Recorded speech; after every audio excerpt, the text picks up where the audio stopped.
Bonjour à tous, bienvenue sur la chaîne Market Minders. Première vidéo de revue de marché pour ma part en cette année 2024. Je vais quand même commencer par vous souhaiter les meilleurs vœux et des bonnes choses en cette nouvelle année. De mon côté, je suis relativement prudent au niveau des marchés. Ça fait que 2 semaines, entre guillemets, que nous sommes dans la nouvelle année, dont vraiment peu, éventuellement une qui a un peu bougé. La première semaine de janvier n'est jamais réellement intéressante. Allez, jusque fin janvier, je pense qu'on peut s'attendre à des marchés un petit peu en consolidation dans le range. Ici, je passe directement sur le dollar index. La revue sera relativement rapide. Je ne veux pas qu'on s'attarde de trop maintenant là-dessus. Donc, qu'est-ce qu'on a sur un dollar index? On a un dollar index qui, en ce début d'année, donc je l'ai noté ici au 1er janvier 2024, a confirmé sa réaction dans sa FVG daily et support dans sa weekly. On est dans un équilibrium de l'ancienne jambe baissière, simplement, avec les confluences des FVG. Voilà. Le dollar, il n'y a pas énormément de choses à dire là-dessus. On peut vite le voir en plus petit time frame, mais en dessous de ça, c'est pas du tout vraiment intéressant. Donc, voilà, une fois qu'il a fait son expansion, il est revenu 50% et gravite autour de ces niveaux. Donc on a vraiment une accumulation ici qui nous réserve éventuellement donc la résolution du range vers le haut ou vers le bas. On va voir un petit peu. Moi je verrais qu'il remonte un peu plus dans cette FVG daily pour permettre aux indices éventuellement de bouger à leur façon aussi. Donc voilà. Le dollar, pas plus que ça à souligner.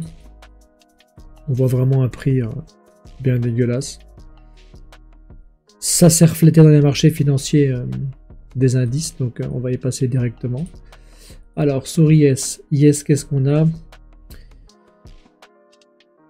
Il est venu bosser sa FVG Daily. Réaction, donc début d'année, sell-off directement, FVG Daily, réaction, et là on est à hauteur d'une autre zone qui, vous verrez dans la plus basse time frame, c'est le New Week Opening Gap de la première semaine de janvier. Donc ce qui est à retenir, on est venu prendre une sell side majeure daily. On a respecté à 50% l'inefficience daily. On est revenu, on tic sur l'order block et on gravite autour d'une zone de confluence. On passe en 1 heure. Voilà. Donc ça c'est depuis le début de l'année. On voit un sell-off plutôt agressif et direct vers une zone. Et cette semaine, un prix qui est pas fou non plus. C'était le vendredi, le jeudi, ici. Donc voilà, il n'y a pas grand chose vraiment à souligner, à part un algorithme qui aussi qui bosse des zones de prix. De mon point de vue, on devrait peut-être voir un mouvement baissier. Bon, je peux me tromper, après c'est le but, avoir tort. Comme ça je peux voir où ça aurait coincé. Mais de mon côté, je suis plutôt en attente d'une résolution de range. Donc je voudrais, en 4 heures comme d'habitude, je voudrais vraiment qu'on me confirme une position, soit en haut, soit en bas. Mais actuellement, c'est quelque chose qui, de mon point de vue, est trop 50-50 et pile ou face. Bien sûr, on peut toujours jouer à l'intraday, mais voilà, dans ce genre de situation-là, avec toutes ces mèches, ça peut rapidement tourner à l'horreur. Voilà pour S&P. Ouais, je vous dis, c'est relativement rapide parce que voilà, on n'a pas d'expansion, on n'a rien pour l'instant, donc j'attends un petit peu que les choses se tassent. Sur NQ me parle un peu plus en termes de confiance. Et la tech lead le marché américain, on le sait tous. Donc ça peut être quelque chose d'intéressant à comprendre. Donc qu'est-ce qu'on a eu? Même chose pour NQ. Il est venu donc prendre une sell side majeure daily, voire même plusieurs. Mais pour moi, celle-ci était intéressante. Donc il les a vraiment bien passées. Il est revenu en sa FVG Premium de sa dernière jambe haussière. C'était une inefficience qui était relativement tape à l'œil pour moi. On a rebondi tout droit Et là, on respecte, entre guillemets, cette bougie ici.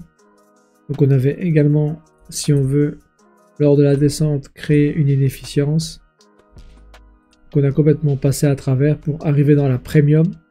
Et cette candle là est complètement respectée. Donc ça, pour moi, c'est relativement intéressant vu que c'est en partie une candle d'un order block. Ici, quand on voit, on va descendre en 1 heure. On a vraiment ce respect à 50% de cette zone. On y revient à chaque fois. Est-ce qu'on n'est pas en train de créer un narratif ici derrière ce type de prix? Voilà.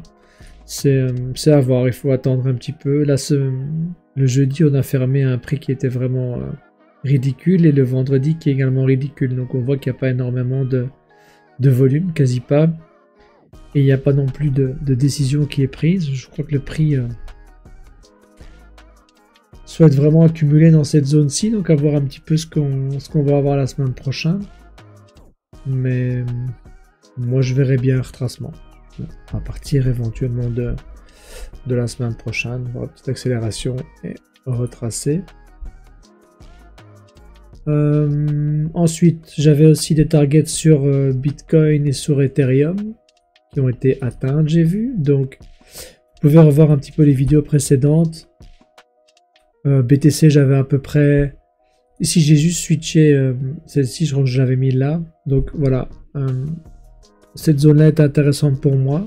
J'avais dit que je pense qu'elle allait accélérer et on verrait une réaction immédiate, chose qu'il y a eu. La time frame 3 jours m'intéresse beaucoup sur la crypto. Je trouve que la lecture est vraiment clean en 3 jours. Ça peut être un marché qui a besoin d'un peu plus de temps d'accumulation et pour atteindre cette target. Donc moi je lis actuellement le prix en 3 jours. Donc pour BTC là à l'instant T, voilà, on est toujours dans un top. Je pense qu'on va commencer la distri ou la conso. On va voir un petit peu comment le prix se comporte. Ouais. Aller plus haut, c'est toujours possible. Maintenant, c'est vrai qu'avec le narratif qui est sorti sur les ETF, voilà, c'est un petit peu touchy. Alors pour ETH, j'ai un peu plus d'annotations, mais également en décembre, j'avais noté la FVG, celle-ci, weekly sur la chart. Je m'étais dit que voilà, on pourrait venir ticker dedans, chose que ETH a fait. Après une belle conso en ayant support sur sa FVG et son breaker. C'est vraiment sympa comment le prix a accumulé. On est venu taguer directement un order block en ayant pris complètement toute la FVG weekly qui était voilà ici. Voilà, ça c'est le genre de choses qui arrive souvent quand on trade en 1 minute ou en 5 minutes. Donc on commence à, enfin du moins de mon point de vue, je commence à reconnaître des schémas algorithmiques et la logique dans la contrepartie d'un prix. Donc ici voilà ETH qui est en train de bosser sa FVG weekly qui a été respectée quand même à 50%. Donc voilà, c'est possible qu'on continue un petit peu à bosser je dirais cette zone là. C'est quelque chose qui peut être intéressant dans un mouvement encore haussier. Voilà, ça changera pas du tout la situation d'Ethereum en ce moment.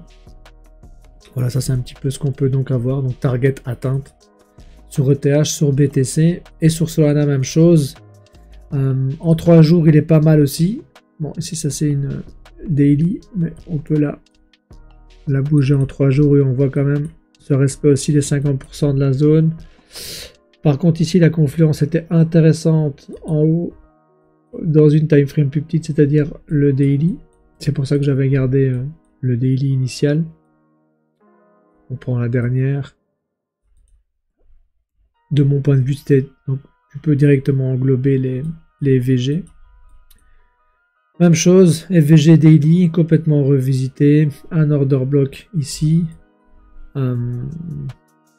On a un prix qui est encore, voilà, il y a encore pas mal de liquidité, je pense, ici au-dessus. Ça c'est peut-être un peu, ici au-dessus on a pas mal de liquidité. Je dis pas qu'on va y aller parce que bon, on a quand même fait du chemin depuis lors. Mais pourquoi pas venir déjà retenter ces deux sommets, parce qu'il y a des gens qui sont beaucoup trop bien installés.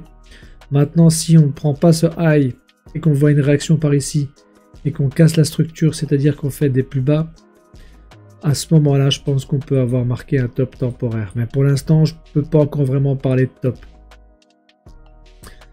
Voilà. Ça, c'est pour la revue de marché. Je la fais rapide. Les moments où je pense qu'il sera intéressant de rentrer plus dans le détail, je le ferai. Mais ici, pour l'instant, voilà, on patiente un petit peu. C'est le mois de janvier, c'est un mois de conso, un mois de direction. Il y a pas mal de news qui sortent, il y a pas mal d'infos au niveau des data économiques qui sont déjà sorties. D'un point de vue professionnel, les fonds d'investissement doivent s'installer dans le marché, donc ils doivent accumuler, ils doivent prendre des décisions. Donc il y a pas mal de choses qui entrent en compte. Il ne faut pas se précipiter.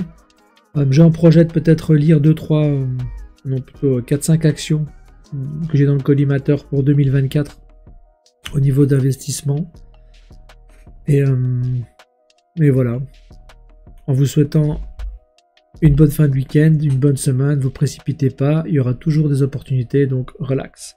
À bientôt.